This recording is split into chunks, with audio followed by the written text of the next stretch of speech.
Small Sprocket.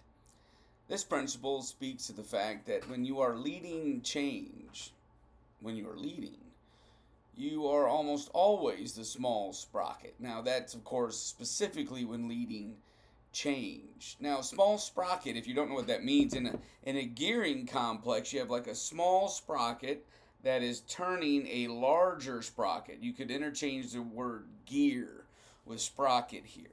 And so the small sprocket is the drive sprocket. It's the one that rotates to rotate the organizational sprocket. You are the one forming the change. You are the one creating that change in your organization. And so, in many ways, you can think about this as leveraging your position, your influence, your impact to move something far larger, the organization. And so, that organization seems to move far more slowly than you for a very simple reason. It is. I mean, that's just the nature of it. The smaller the boat, the quicker it can turn. A sports car can turn on a dime. A semi trailer cannot. So the smaller your organization, the more nimble it is. But the larger your organization, the bigger the impact it can have. And so if you want to maximize your impact on the world, then you need to become accustomed to the fact that your change will be mediated through a much larger organization, and therefore it will feel at times stultifying. It will feel at times very frustrating, slow, like it's taking forever to make any significant change or difference, because in order to change this one big gear, one revolution, sometimes you've got to spend 20 times as much.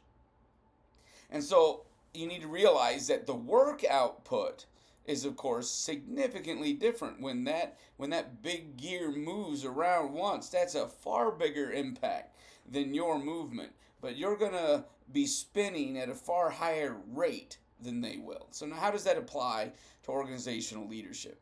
Very simply, in order to create change, you're going to have to work a lot harder than anyone else in that organization. And that's the depressing part. But once that change has taken hold, once that directional impetus has been set off, once the large gear starts moving, that inertia then drives to where you're having to hardly work at all, and it's just going whoosh, because the effort is being supplied by the inertial drive of the organization. And so that which has caused you frustration at the beginning will redound to your benefit once it gets moving. It's the very truth of inertia. Large organization moving in a specific direction is hard to stop. It's got a massive amount of force behind it.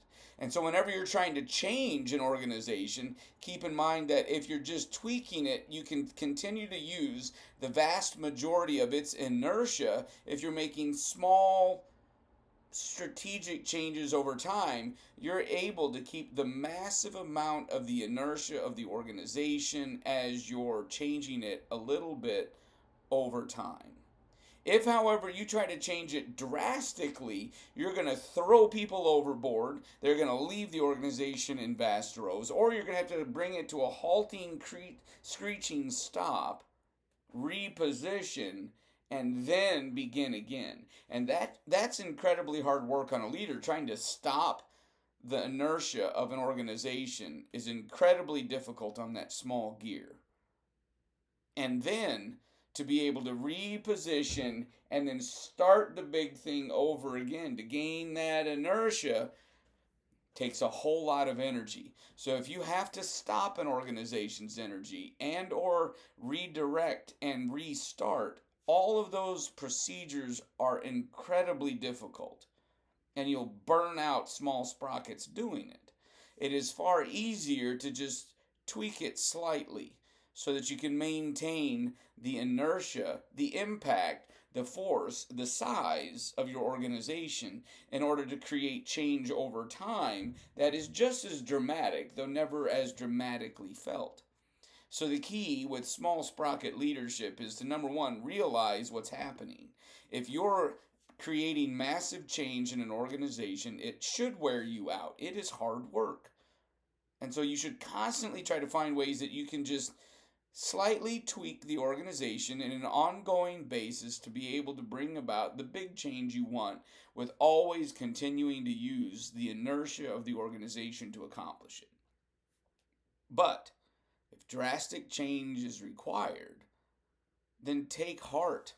The hard work you're doing matters, and it will be incredibly difficult, and you will lose people. But if it's worth it, in the long run, your organization will develop that inertia once again in the direction that it should. The small sprocket principle. Realize that if you are leading through change, it requires a whole lot of effort in that leadership small sprocket.